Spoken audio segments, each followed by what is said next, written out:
the party in Zimbabwe, the party can't recall him from the presidency. He was elected by the people. So what will happen now is that the party will choose a new leader. Obviously, it's going to be Emmerson Mnangagwa.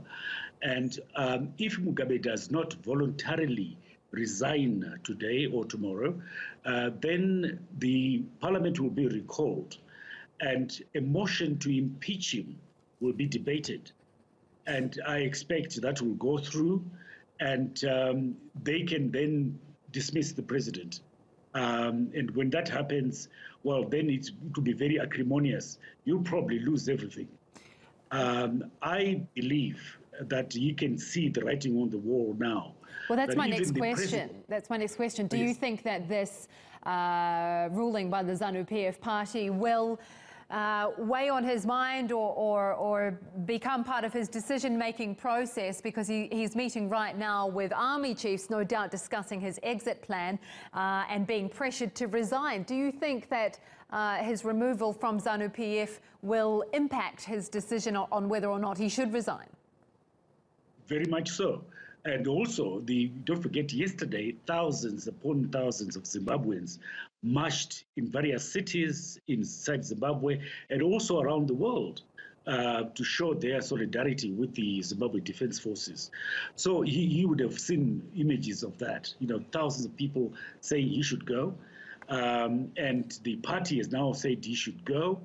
And we have now South Africa, the South African President Jacob Zuma, yesterday made a very significant statement in which he said he is with the people. SADC is with the people of Zimbabwe. All along, everybody has been saying they were negotiating in Mugabe's corner. But now it appears they've shifted their stance and are now supporting the people of Zimbabwe.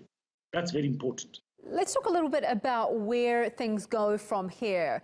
I mean, a new national unity government, what do you imagine that would look like? And also, how do you think that the events here in Zimbabwe could impact or have ripple effects across the continent? We know that African Union leaders are meeting on Tuesday. Do you think there will be a sort of ripple effect? Well, no, I don't think so. I don't. For example, the Ugandan president has reshuffled his commanders.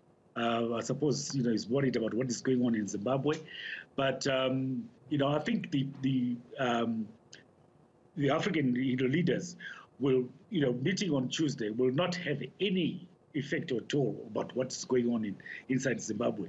The people of Zimbabwe have decided to take this by the horn. I mean, the horn by the hand, I can't remember. They've decided to get rid of their leader. And once he's gone, that's it. Nobody else can tell them what to do. Well, how do you see a new unity government forming, the key players, and what that would look like? Yes, I can see them bringing in Morgan Tsvangirai, the leader of the MDC, and Tendai BT, and Welshman Mugabe, and so on.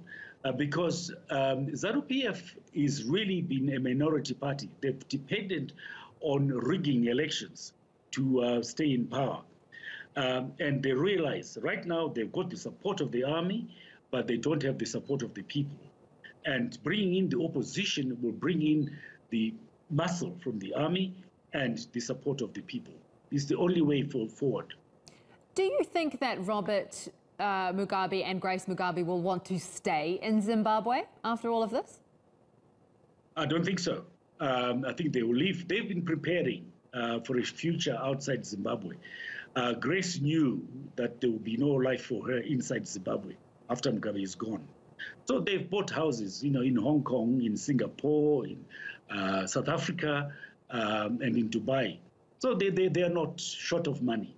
They've got places they can go to, but unfortunately, South Africa will be difficult for them because, as you recall, Grace beat up a South African model, and she is taking that up with the courts to have the immunity granted revoked. So she can still face legal problems in South Africa. So I presume they will go to Singapore, where they've got a house. And just finally, what do you personally make of the scenes that you've seen over the past week or so? I mean, how unprecedented are these developments on a personal level? If you had asked me 2 weeks ago if this would happen in Zimbabwe, I would have said rubbish. It won't, you know.